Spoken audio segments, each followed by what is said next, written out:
This woman is Mineko Goto, the executive secretary of Zazen Group, Japan's largest company. She will host deadly games organized by the company. In the first game, if a person can't solve the riddle, a giant iron ball will fall on them, crushing them to death. While participants watch in fear, Mineko explains the reason behind the game and its rules. She reveals that the Zazen Group is searching for a talented person to be the group's chairman. He will become Mr. Zazen's successor. Zazen Group's gross assets are 100 trillion yen, and they are conducting a test to select a successor. The person who wins the final not only becomes the next chairman of Zazen Group but also receives 100 billion yen. The company is building the world's best amusement park called Dream Kingdom, where all the games will take place. However, the first game will happen in this area, and those who pass it will be allowed to enter the Dream Kingdom for the final selection. At the beginning of the game, Mineko tosses a dice into a container, showing its face on the screen for everyone to see. She throws the dice 3 times, with each throw showing the number 1. After the 4th throw, she covers the container. Starting the actual game,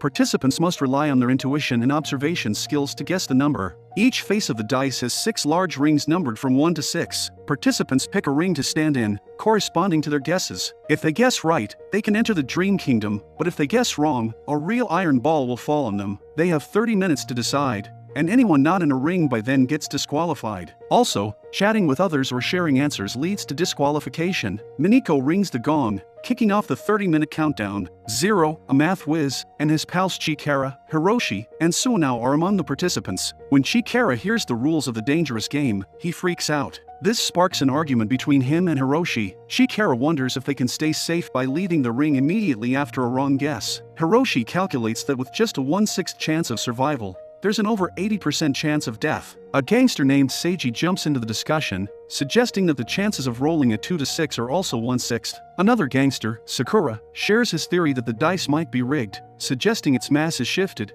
causing certain faces to come up more often. The dice is unstable because its weight isn't balanced, which could explain why the number 1 kept appearing repeatedly. He thinks that Mineko instructed them to rely on intuition and observation to guess the number, so choosing 1 based on the dice's weight is a decision made through observation. Seiji counters that if Sakura is so sure about his answer, he should be the first to step into the ring. Amidst the discussions, Mineko speaks up and offers the participants a favor. She says that anyone in a ring when the game ends, regardless of their guess being right or wrong, will be allowed to join the next game. However, this will apply to them if they are still alive. While the participants ponder over the offer, Shurub, a third-year student from a private middle school, heads to the number 1 ring. Seeing this, other participants follow him into the ring, thinking he might have figured something out. However, Zero is still contemplating the answer. With Mineko's statement about being allowed into the next game if they're still alive, Zero considers that they might not need to guess right. He believes that if they can proceed without guessing the correct number, then guessing right might not be essential to winning the game. Zero's friend, Chikara, who suspects Zero of deceit, decides to join the others at Ring 1. Meanwhile, Zero continues to ponder Mineko's words and how she tossed the dice. He notices something odd about Mineko's previous dice throw. Firstly, she didn't explicitly state that the screen would show them the dice inside the container. She merely mentioned that if she threw the dice, the participants would see a dice on the screen. There was no mention of it showing the face of the dice she tossed. Zero speculates that the dice shown on the screen were actually thrown into the container in the opposite direction the 4th time, meaning what they saw on the screen was completely fake. If that's the case, Mineko didn't roll 1 3 times in a row. Therefore, the probability of getting 1 is just 1/6 like the others. With that said, he enters the second ring, still unsure if it's the correct answer. After hearing Zero's explanation, the participants leave the first ring. Zero sits near the walls of the ring, and his friends follow him, putting their trust in him. Then, Zero asks Shurub if he won't come out of the ring. Shurub responds that he won't, saying that the game is like picking up money on the ground. Yuki Hikawa, one of the participants, overhears this and murmurs something in Seiji's ears. With only 3 minutes remaining, the duo calls Chikara and informs him that the actual answer is number 3. They do this because they want to sit near the ring's walls like Shurub and Zero, but if they do, other participants will follow suit. They lie to Chikara that 3 is the answer so they can deceive him. When other participants attempt to enter the ring, Seiji informs them that it's not the correct answer and that they're just trying to trap Chikara. With 1 minute left, one participant tells others that the correct answer is 5. This is because 5 appears most frequently when rolling a dice. Everyone enters ring number 5, but when Sakura tries to join, he's kicked out. When asked, Zero confirms that 5 might be correct. This is because dice are crafted unevenly, causing opposite sides to have different weights, shifting the center of mass. Thus, 5 is more likely to occur. His friends ask if they should switch rings, but Zero insists on staying. In fact, he tells Chikara to join him in ring number 2, claiming they're trying to trick him. With 10 seconds left and nothing in mind, Sakura enters ring number 4. The guards lock the door, preventing anyone from changing their location. Realizing that Chikara will likely be crushed under the iron ball, Zero decides to help his friend. He jumps from one ring to the other, moving Chikara away from the center. Zero then instructs him to keep his knees up, back against the edge, and sit attached to the fence. As time runs out, everyone hopes their ring number is correct. When Mineko opens the container, it's revealed that the correct answer is 4. It appears only Sakura has won, and everyone else will face death. Soon, the iron balls are launched, and fortunately, all those sitting near the fence survive. This is when Zero tells Chikara that he had no idea which number it would be, because he thought the game wasn't about guessing which face comes up. The moment Manito said that anyone in the ring when the game ends can still enter the next game, Zero realized the point wasn't which face comes up, but if they're observant enough to notice a gap between the iron ball and the ring. Zero didn't know the size of the iron ball from the ground, so he wasn't confident. The surviving participants were happy until they saw the chaos in ring number 5, where everyone had been crushed to death. Mineko then announces that the remaining participants in the rings can enter the main competition. She's about to question Zero about violating the rules, but Zazen Group Secretary Kuroda gives her a message, stopping her. It turns out that Zazen Group Chairman, Mirio Zazen, has decided to overlook Zero's rule violation because he believes things are going to get more interesting. The participants are brought to the park, Dream Kingdom, where the next game, Quarter Jump, will be played. Mineko briefs Zero on the rules. He'll stand on an elevated platform. For only 10 seconds, his mask will be removed so he can look around. After 10 seconds, he'll put his mask back on, and the platform will rotate. Then, Zero has to jump in the right direction towards the safe exit. If he jumps towards any of the 3 out directions, he'll fall, losing not only the game but also his life. The game begins, and the platform rotates. Completely disoriented, Zero can't recognize where the safe exit is. He cannot even throw things to check for safety because doing so would disqualify him. If both participants jump correctly, the one who used less time wins. They're limited to 10 minutes in each direction. In Quarter Jump, 4 people act as voices, standing in each direction, whether they stand in the safe or out area. If they can make the participant jump in their direction, they earn 1 ring. So, the participant must deduce which one of them is standing in the safe area. As the 10-minute timer begins, Zero hears his friend Hiroshi's voice coming from the out direction. When asked why he's there, Hiroshi explains he volunteered for the game to save his friend. Claiming he's in the safe area, Hiroshi advises Zero to jump. As he expresses relief that he can finally be helpful, Zero recalls a time when Hiroshi apologized to him for causing trouble. The conversation confirms to Zero that it's indeed Hiroshi. While conversing with him, Zero asserts that his friend would never tell him to jump towards the out area, even if someone pointed a gun at him. Trusting it's his friend, Zero decides to jump in that direction, believing it to be safe. However, before taking the leap, he decides to test Hiroshi once more, asking him work-related questions, which Hiroshi answers accurately. Soon, Zero realizes that not only the voice of Hiroshi but also the memories are real. Despite this, he decides to ask one last question. He asks Hiroshi to look at his glasses temple, where they hook onto his ears. Inside, there are numbers and symbols representing the measurements of the frame and lenses. Since Zero had just seen the number earlier that day, he wants Hiroshi to repeat it for him. However, this is where the imposter gets caught. It turns out the company's man deceived Hiroshi into thinking he was helping Zero, while actually recording his voice for a speech synthesis system to create an AI voice. When the imposter claims he bought the glasses a long time ago and the readings are gone, Zero immediately senses something's off. He exposes the imposter and saves himself from falling to his death. After the first failed attempt, it's now time for the second voice to convince Zero to jump towards him. That person is Zero's high school classmate, Kanzuya. Earlier that day, Kanzuya protected Zero from gangsters, strengthening his claims of being in a safe spot. He tells Zero that he always looked up to him in high school and took inspiration from him. While he talks, it's revealed that he's standing behind the out area, and indeed, wants Zero to die. It seems he's brought his personal grudge to the game, and Zero was completely unaware of it. Zero was about to take a step, but suddenly he stops. When Kanzuya asks why he stopped, Zero responds with a question. He asks Kanzuya if his shoes are pointing straight at him. Kanzuya looks through the peephole but can't see his feet. Desperate for Zero to die, Kanzuya assures him that his feet are straight and he can jump without further thought. This is when Zero catches Kanzuya's lies. Earlier, he had tripped, causing his shoelaces to untie. Now, Zero realizes that if Kanzuya were in the safe area and could see his shoes clearly, he would have warned him immediately. Someone is about to risk their life to jump, but their shoelace is untied, indicating the person on the other side couldn't see it. The iron wall created a blind spot in front of Kanzuya. As he gets caught, Kanzuya admits to Zero how much he hates him. It turns out that back in high school, Kazuya was a top student not only academically but also in sports. However, when Zero joined the school, he began surpassing Kazuya in everything. There was nothing Kazuya could beat him at. But before the last relay, which their swim team had to win after a previous victory, Zero took pity on him and refused to be the anchor leg of the team so that Kazuya could take his place. The team lost the match that day, and Kazuya was humiliated by other team members for it. Since then, he has been trapped by Zero's shadow. When he saw Zero in the Dream Kingdom, he decided he would defeat him, or even kill him no matter what. Zero was shocked to hear this, but remains calm and forgives Kazuya. Now, only two directions remain, with two voices standing at the same time. The correct answer is one of the two. The company decides to send Seiji as the third voice. Entering the out area, Seiji immediately claims that he's on the safe side and urges Zero to jump in his direction.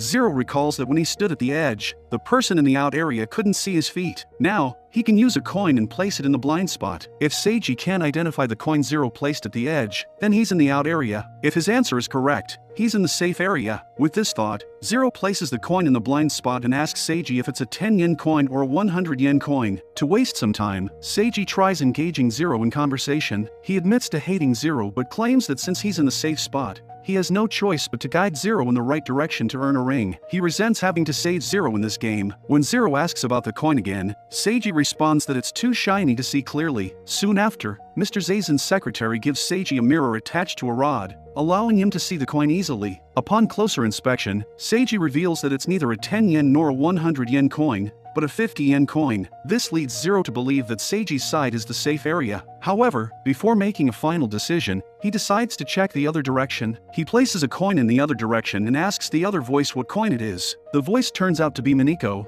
who claims she can't see the coin because she isn't wearing her contact lenses. She tells Zero that she's his savior and he should jump in her direction. Now, Zero is torn between whom to choose. He once again places two coins in Seiji's direction and asks him about them. This time, Seiji immediately answers the question, raising suspicions in Zero. Previously, he took too much time to respond, even claiming the surface was too shiny. But this time, the response was quick, making Zero believe that Seiji might have used a stool or a mirror to see the coins. Suddenly, Zero gets an idea. He places the coin in Seiji's direction but in such a way that he can't see it from the front. Without hesitation, Seiji immediately uses the mirror and gives the correct answer. Realizing that Seiji is indeed utilizing some kind of tool, Zero wastes no time and jumps in the direction of the safe area, completing the game. Mr. Zazen, in his wheelchair in the safe area, puts his hands on Zero's shoulders and orders him to step forward. Unbeknownst to Zero, there is a hole in front of him, and those hands are not Mr. Zazen's but mere prosthetics. Realizing Mr. Zazen can't reach his shoulder because he is in a wheelchair, Zero grabs the prosthetic hands and throws them away. The guard holding the hands barely manages to survive. Zero then takes off his mask and tells Mr. Zazen he won't play his nasty games anymore. Mr. Zazen responds that as long as Zero is here, whether he lives or dies will be decided by his finger alone. Zero barely makes it in time, but he passes. Depending on Shirub's result, he can or cannot be the winner. Now, it's Shirub's turn. He is taken to the platform, where he employs a clever trick to secure his win. He bends and joins his thumbs at the joint while shielding them from view with his hands. Then, he asks the voices if the tips of his thumbs are joining. His head prevents others from seeing the thumbs from above using the mirror, while his hands block the side view of the thumbs. Sakura, who is in the safe area, manages to see the placement of the thumbs. As soon as he gives the correct answer, Shirub jumps in his direction, finishing the game in a mere 40 seconds. It turns out that as Zero returned to the base of the building, he saw that the company used long rod mirrors to see the coin placement. While Shirub was being taken to the platform, Zero intervened. Not wanting Shirub to fall victim to the company's dirty tricks, he warned him, saying, "Don't force yourself to jump if you still want to live." He then threw his coins to the floor, giving Shirub another hint that only he and Shirub knew. He then explained to his friends that his message to Shirub was cryptic. In the message, "If you still want to live," one of the words, when read backwards, meant mirror. The reason behind throwing the coins was to inform Shirub about the blind spots, and how he could use the coins to determine them. After winning the game, Shirub manages to get 3 rings in total. When he meets Zero, he suggests that Zero shouldn't help him again. Though he intercepted the hidden message, it was difficult for him to understand if he should trust his enemy or not, which, according to him, made things even more confusing. Soon, Sakura and Seiji team up with Zero, and the trio sign up for a game called Triangle Maze. What's even crazier is that whoever fails to get the correct answer will drown. As the game begins, the trio is taken to a triangular room. Each of them rolls a dice before the game starts. According to the rules, the person who gets the smallest number will go inside a circle. Zero rolls a 1, so he is cuffed to a pole in the circle. Soon, Zero gets trapped in a cylindrical glass, and the only way out is if he answers the given question. The other teams playing the same game are Sherib's team and Zero's friend's team. To win, they simply have to answer the only question Miniko asks. A tablet is provided to the participants with all 25 options for the question. From choice 1 to 25, the participants have to choose one they think is the answer. They can use a sketchbook and pen to organize their thoughts. They have only 30 minutes, and only the first team that answers the question correctly will be given 3 rings in total, 1 for each member. Miniko has come up with an evil way to give the participants an idea of how much time they have left. They have prepared a stopwatch in each room called the Human Pillar Stopwatch. Water will be poured in when the game starts, so the participants have to look at the rising water level to see how much time they have left. The time to complete the game is 30 minutes, but at 25 minutes, the water will reach the level where it will drown the person. When one team gives a correct answer, the water will stop being poured into all tanks. Each team will get only 1 chance to send an answer, so, if they fail once, they can only wait for another team to answer the question correctly. Zero is enraged that Mr. Zazen continues to play with people's lives,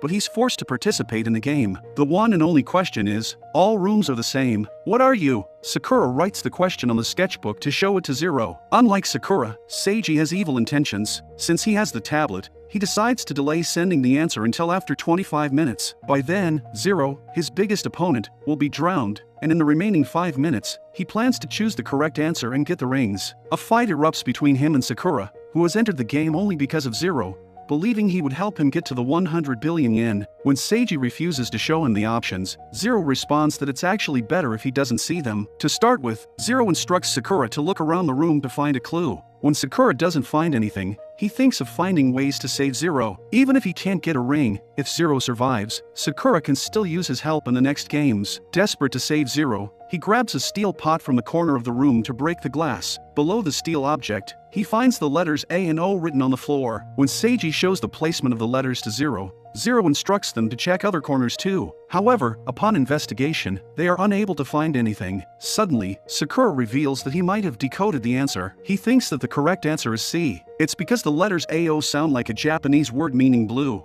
The word blue reminds him of the sea, so that's why he believes C is the correct answer. However, Zero isn't satisfied with the answer. He believes that AO doesn't represent letters but is actually symbols. Suddenly, he gets an idea. He tells Sakura to draw a triangle in the shape of the room. He then has to draw a curve at the corner. It then dawns upon them that A represents the curve drawn at the triangle's corner, and O represents the symbol of degree. Zero now realizes that calculating a certain angle of this triangular room is the breakthrough to solving the question. But he doesn't know how to calculate the angles. What he needs to calculate an angle is the length of the sides. To get the length, he orders Sakura and Seiji to count the number of panels on both sides. After getting the answer, Zero realizes that the room they are in is an isosceles triangle. He then orders Sakura to count the panels of the other room too. Getting the length of the sides of the other room, Zero realizes that the room is one of the 2 isosceles triangles put together. Noticing the dimensions of the triangles, he believes that the angle they have to calculate is 36 degrees. Though they found the angle number, no one knew what to do with this information. Zero rethinks the question, which is, all the rooms are the same, so what are you?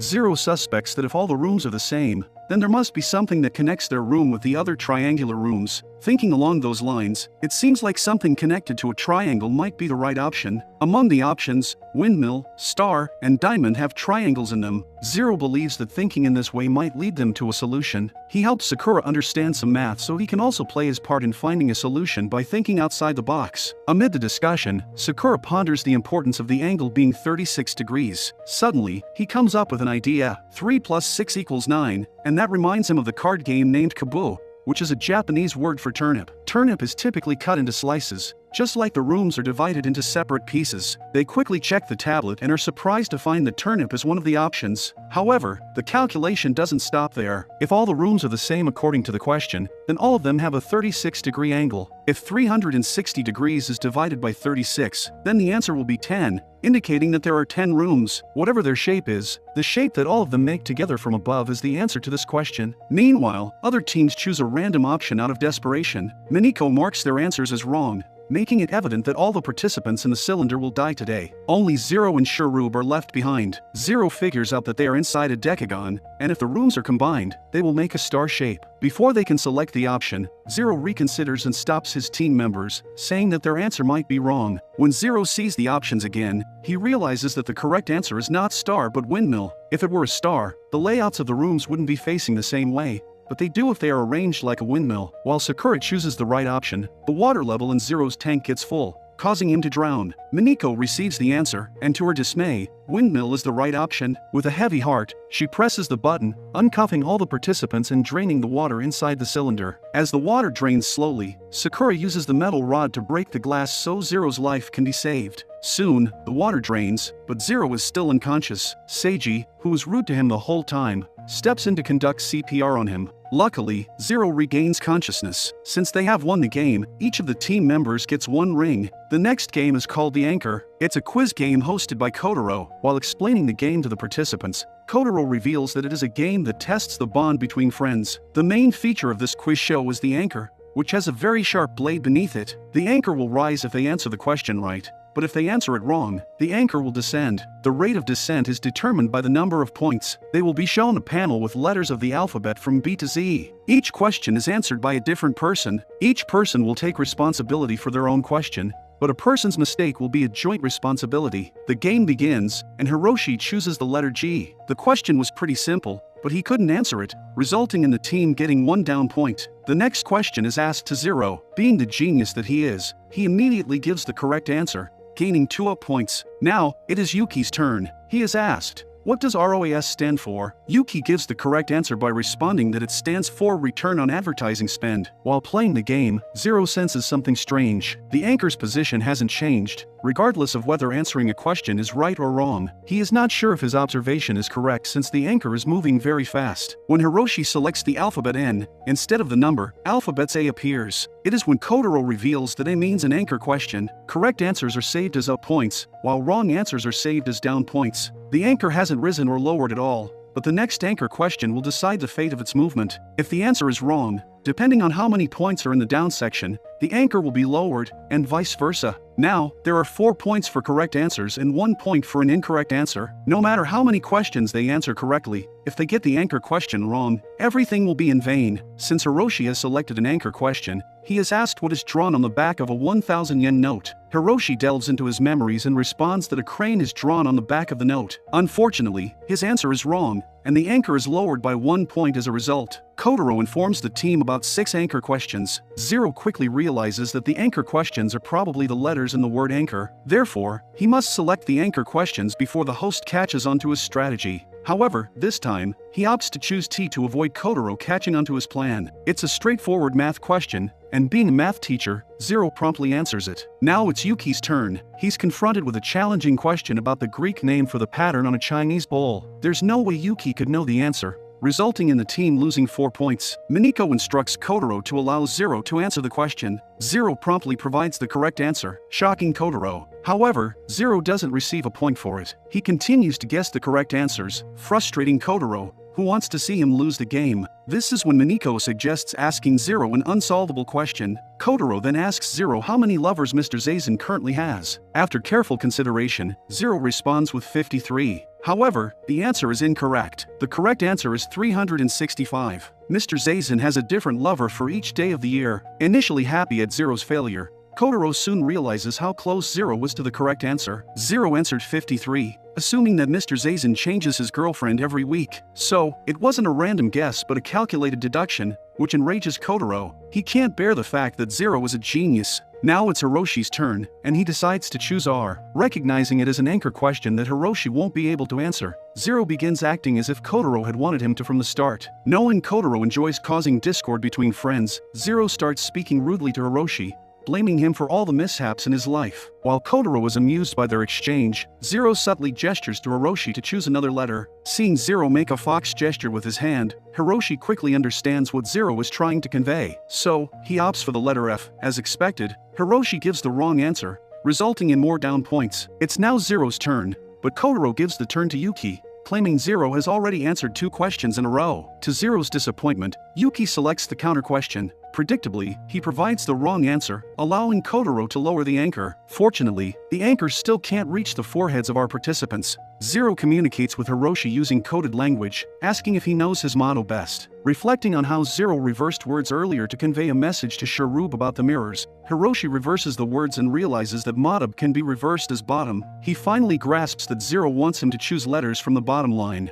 Zero breathes a sigh of relief upon realizing that Hiroshi has understood the task. When Hiroshi selects V, Kotaro gives him the next question, which is worth 4 points. The question pertains to the volume of the Tokyo Dome, which is 1,240,000 cubic meters. Hiroshi is asked how many times someone could fill the Tokyo Dome using all the water in the ocean. Although the question appears challenging, Zero begins his calculations and eventually figures out the answer. However, he can't divulge it to Hiroshi due to the rules. With no clue in mind, Hiroshi selects option 3, which turns out to be incorrect. Fortunately, the team gains 4 points thanks to the wrong answer. Next is Zero's turn, and Kotaro is prepared to corner him with an unsolvable question. To avoid arousing Kotaro's suspicion that he knows the location of the anchor questions, Zero randomly selects a letter worth 4 points. Kotaro then takes some coins out of his pocket and spreads them on the counter, giving Zero 10 seconds to observe them. He hides a coin in his hand and asks Zero to guess which coin it is. Zero understands that it's just a guessing game, not a quiz, but he ponders nonetheless. Eventually, he tells Kotaro that the coin in his hand is an American coin, either a 25-cent piece, a dime, a nickel, or a penny. When Kotaro asks for evidence to support his answer,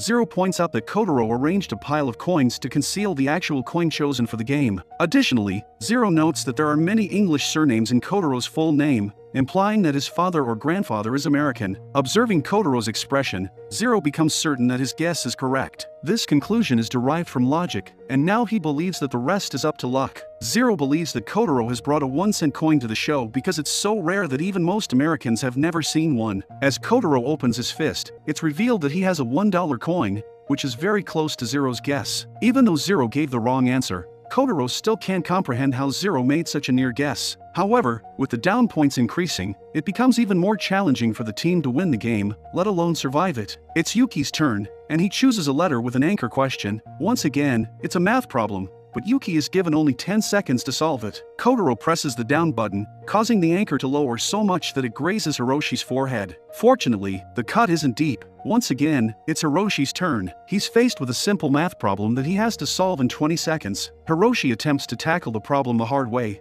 but Zero advises him that it's much simpler than he thinks. This guidance helps Hiroshi arrive at the answer before the timer runs out. Instead of awarding the team up points, Kotaro gives them down points, alleging that Zero helped Hiroshi with the answer. Next up is Yuki's turn, and he selects the letter X. It carries a 1-point question that he's unable to answer, resulting in the team gaining 1 down point. When it's Zero's turn, he chooses an anchor question, but it appears that Kotaro has prepared an even more challenging question for him. Kotaro mentions a scar of a single character on the side of his stomach, something like a souvenir from his teen years. Zero has to identify what character it is. Though it seems challenging, Zero doesn't lose hope. He starts gathering more information about Kotaro's past. Kotaro responds that he attended a high school famous for its naughty students. He admits to doing some wild things back then, resulting in the word on his stomach. When Kotaro mentions having many followers, Zero catches him. He points out that despite Kotaro's attempts to boast, he doesn't come across as someone who would excel in physical altercations, nor would he be popular among peers due to his unpleasant personality. Moreover, Zero notes Kotaro's enjoyment of their arguments, and his discomfort when they get along, suggesting he lacked genuine friendships and grew to despise the idea of them. Kotaro's facial expressions confirm that what Zero was saying rings true. At this point, Zero proposes another theory. He asks if the character on Kotaro's stomach is a remnant of the bullying he endured.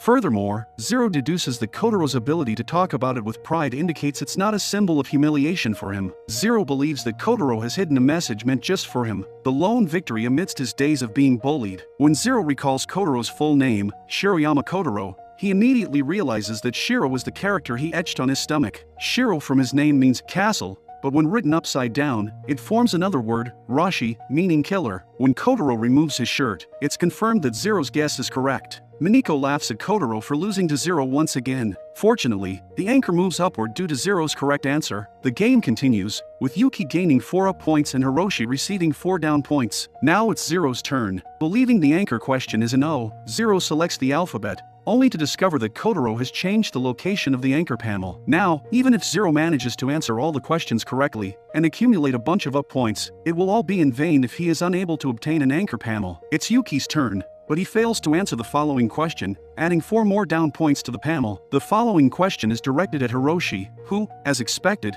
can't answer it. With a total of 12 down points accumulated, no one can alter the fate of the team until Zero obtains an anchor panel. From the remaining alphabets, Zero chooses I, hoping to receive an anchor question. However, Miniko's team swiftly places point 1 at I, attempting to prevent him from getting an anchor question. Despite this, Zero answers the question correctly and gains an up point. It's Yuki's turn again, and to everyone's surprise, he receives an anchor question. While Kotaro asks the questions, Zero begins to create a scene. He bursts into tears, expressing that he has considered every possible scenario but sees no way of winning. He can't forgive himself for not being able to protect the lives of his friends. Zero's reaction distracts Yuki, and he is unable to answer within the given time frame. As Yuki fails to provide the complete answer, the anchor will now be lowered 12 points down, spelling doom for the team. With Kotaro pressing the start button, it seems inevitable that all 3 participants will meet a ruthless end. However, things take an unexpected turn when the anchor gets stuck to the platform and is unable to reach the participants. It turns out that Zero had already calculated that the anchor would be lowered enough to hit the platform. He deliberately distracted Yuki earlier to ensure he gave the wrong answer. It's revealed that Zero had been calculating the measurements from the beginning.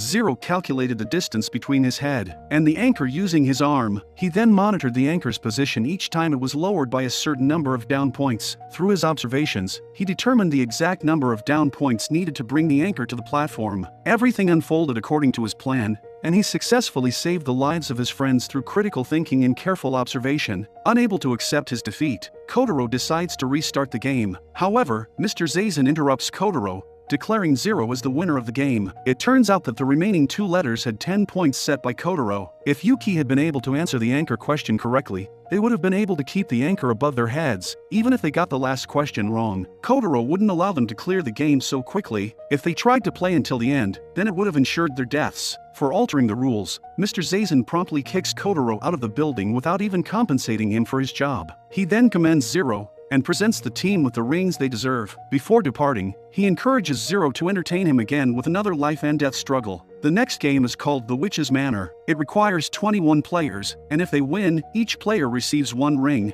A countdown of 25 minutes begins, and the players receive instructions through a letter emerging from the witch's mouth. The witch explains that there's only one way for all 21 captives to escape the manor alive. They must break the spell cast on the room. The letter also provides a clue. Hidden numbers within the room must be located, and the spell upon them must be broken so that the players can escape. Making a mistake will result in death. The correct solution starts with the soldiers standing to the left of the cannon. The 11 soldiers to the right of the cannonball are numbered, with numbers 9 and 10 being 4 and 2 respectively. The players have 2 chances to submit the answer. Everyone believes that Zero, being a genius, should come up with the answer in a minute. This impatient attitude infuriates Hiroshi. First, Zero examines the panel where the answer will be entered. He notices that there are spaces for 2 numbers in both input areas, indicating that the number consists of 2 digits. While exploring the room, Shikara points out that there are numbers written on each soldier depicted on the room's wallpaper. The other players start counting the number of soldiers, but Zero remains focused on deciphering the letter. Eventually, he realizes that the witch mentioned hidden numbers,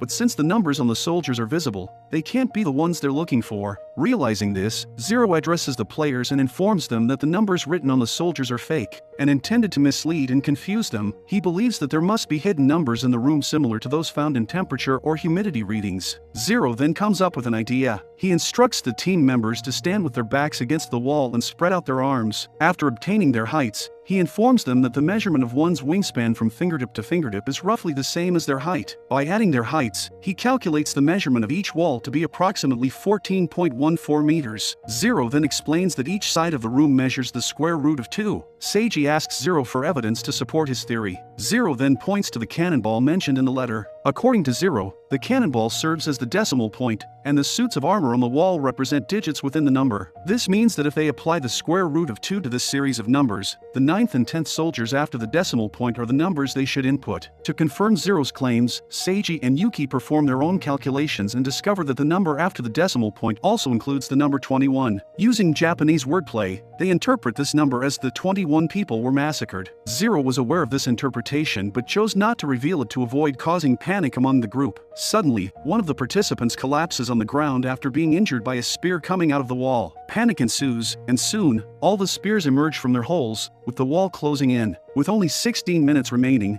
Zero decides they can't waste any more time. He suggests a method for the team members to calculate the 9th and 10th digits after the decimal point of the square root of 2. This way, they can verify the accuracy of their calculations collectively, which is more reliable than relying on a single person. After careful calculation, Zero determines that the 9th digit is likely 2. Before they can find the 10th number, a group of participants confronts Zero, suggesting that he might be approaching the puzzle incorrectly. In a bid to assist Zero during this difficult moment, Seiji pretends to doubt him. The others join in, supporting Seiji, but when Seiji performs his own calculation and confirms that Zero was correct all along, the participants regain faith in Zero. They resume working together to find the 10th number. Soon, they discover that the 10th digit is likely 3, and it becomes clear that the 9th and 10th digits after the decimal are 2 and 3, respectively. With confidence, Zero inputs the numbers, but to his shock, the screen displays that his answer is wrong. This further angers the rebels, who decide to overthrow Zero. Amidst the chaos, Yuki approaches Zero and slaps him,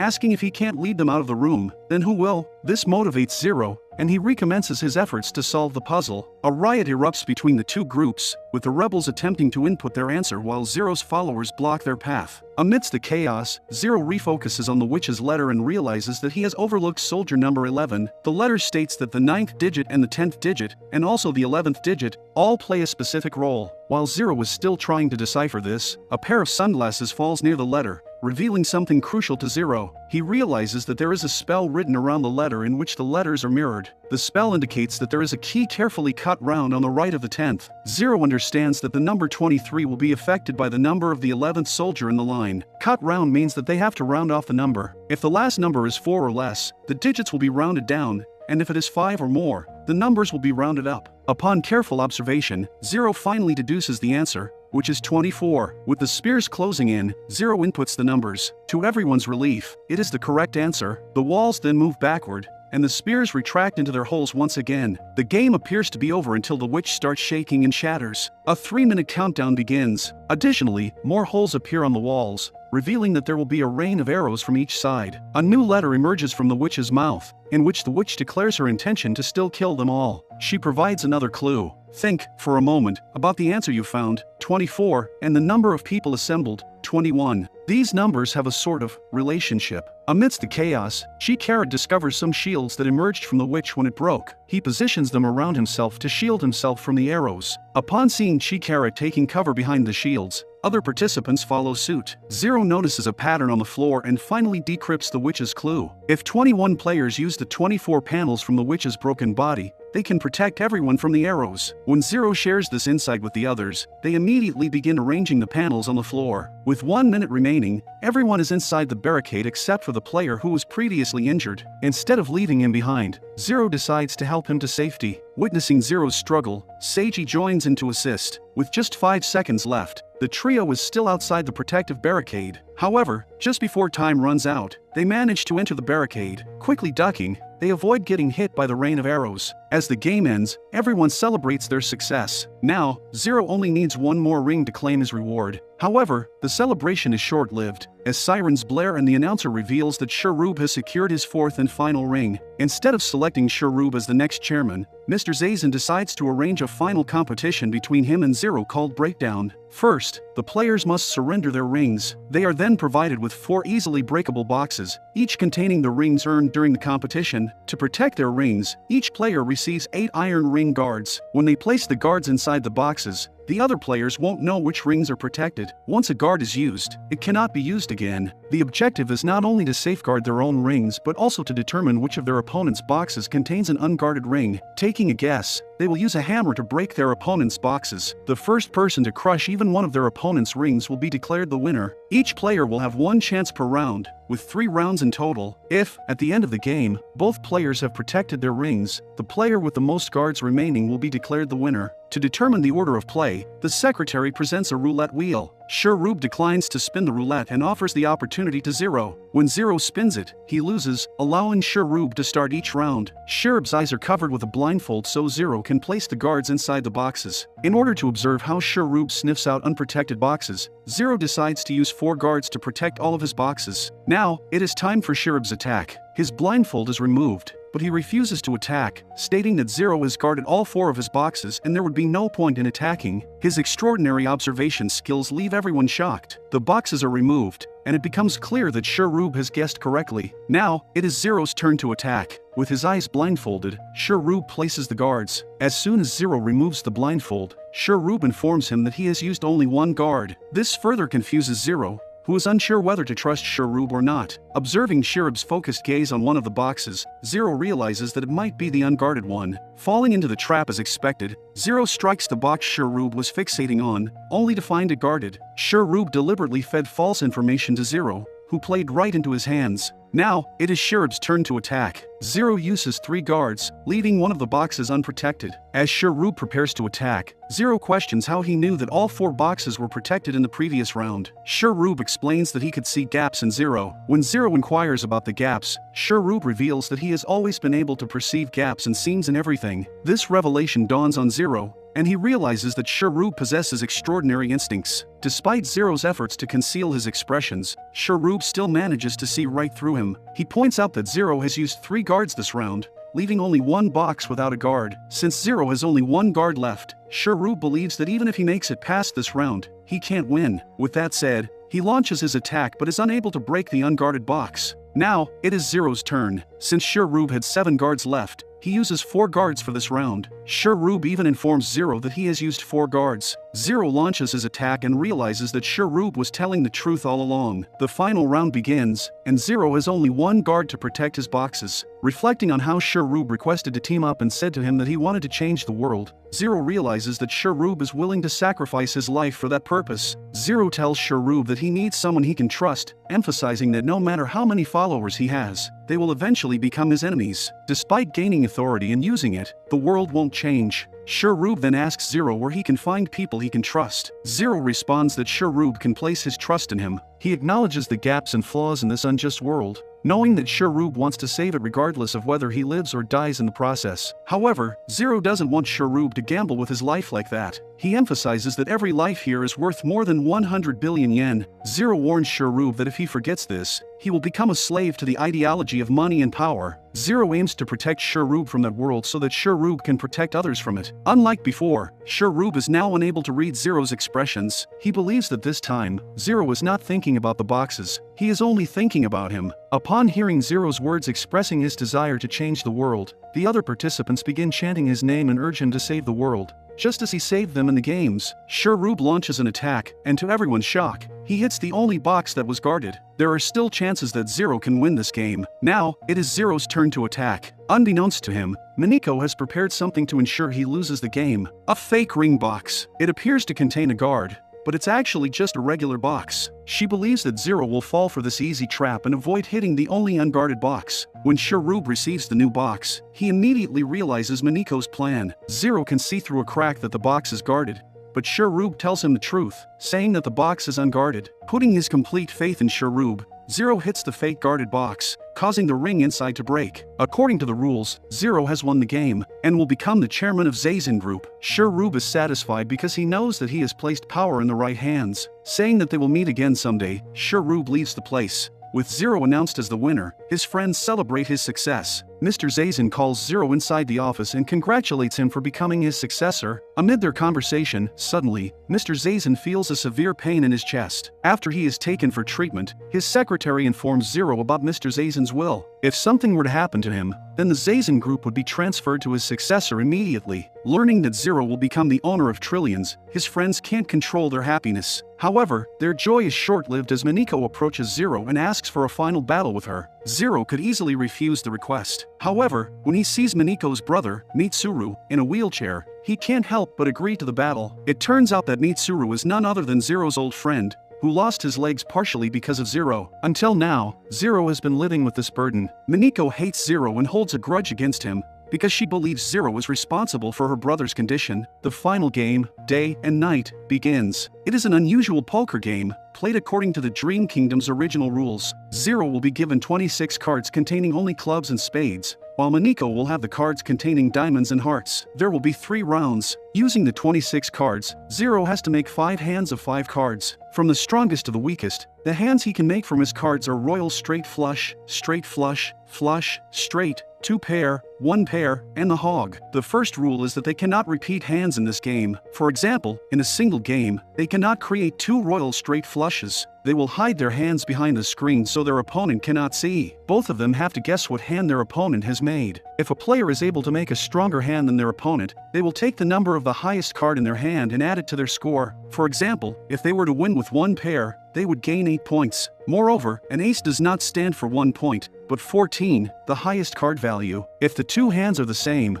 then the win will go to the person whose turn it is. It means, on their turn, they should match a hand that is stronger than their opponent's, and if they are the same, they get points anyway. If a player were to select a Royal Straight Flush on their turn, and pit it against their opponent's Royal Straight Flush, they would win, and because it includes an ace, it would add up to 14 points. In the first 2 rounds, each player will receive a turn. In the final turn, they will reveal their cards at the same time. In the 3rd round, the person with the better hand will win. However, if the 3rd round ends in a draw, they will draw cards from a deck, and whoever draws the highest card will win. They will use a dart board to make the other person reveal the cards they hit. For example, if they hit Ace and King, their opponent will have to show them the cards that they hit on the dartboard. So, the dartboard is a necessary tool for figuring out what hand their opponent has made. For each of the first 2 rounds, the players will have 2 darts to throw. In the 3rd, they will have 3 darts. To start the game and to determine the turn order, they play the roulette wheel again, and Miniko wins. The first round starts and both players set up their cards.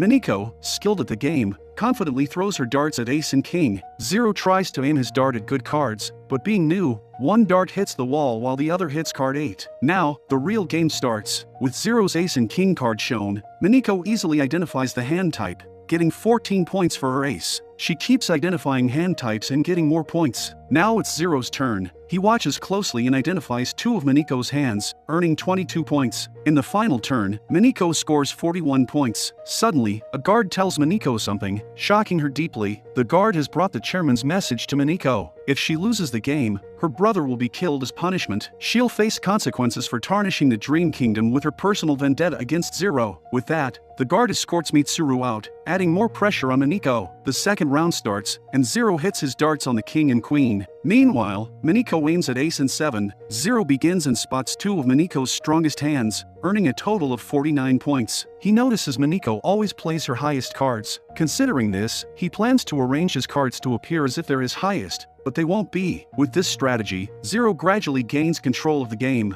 However, Miniko fights back, ending the round 6 points ahead of Zero. The 3rd round begins, and they arrange their hands. Miniko throws her darts, hitting king, queen, and ace. Zero only manages to strike ace, 7, and 8. Miniko appears relaxed as she can clearly see Zero's hands. She uses her strongest hand to reveal what she believes is Zero's Royal Straight Flush. However, when Zero flips the cards, Miniko is shocked to realize it's not a Royal Straight Flush but the weakest card posing as the strongest one. Though Miniko gains points because of her ace, she wastes her strongest card, which could have helped her hit other cards. Now, she needs to get rid of whatever hand holds the ace. She believes that the ace, king, and queen of spades are all in separate hands, making it impossible for Zero to make a Royal Straight Flush with his remaining ace. To shift the game in her favor, Miniko counters Zero's straight flush with her own. As soon as Miniko plays the cards, Zero reveals she has fallen right into the trap. The hand that appeared flush turns out to be just 1 pair. Having witnessed her skill with darts, it was clear to Zero which card she would likely aim to reveal.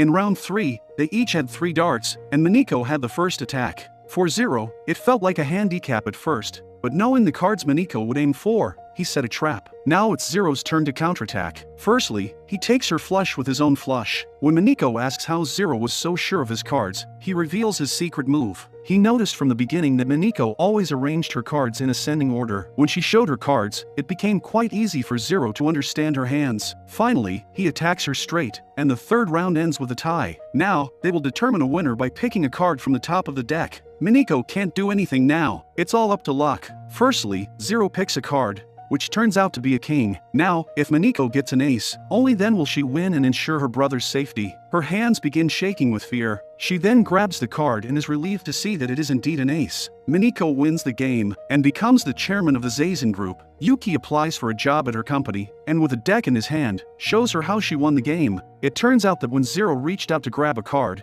he already had 2 cards hidden in his palm, a king and an ace. While attempting to pick up the card, he discreetly replaced it with one he had already chosen. He did all of this because when the guard arrived to warn Miniko about her brother, Zero immediately suspected something. He couldn't save his friend once, and this time, he decided to be there for him. By giving Miniko her victory, he managed to ensure Mitsuru's safety. Zero then meets Mitsuru, who has forgiven him and is ready to move on. Mr. Zazen acknowledged Zero's efforts in the games and gave him the 1 billion yen he deserved. Zero entrusted the responsibility of distributing the money among the needy to his friends. The series ends with Zero once again pursuing his ambitions that he had set aside because of Mitsuru.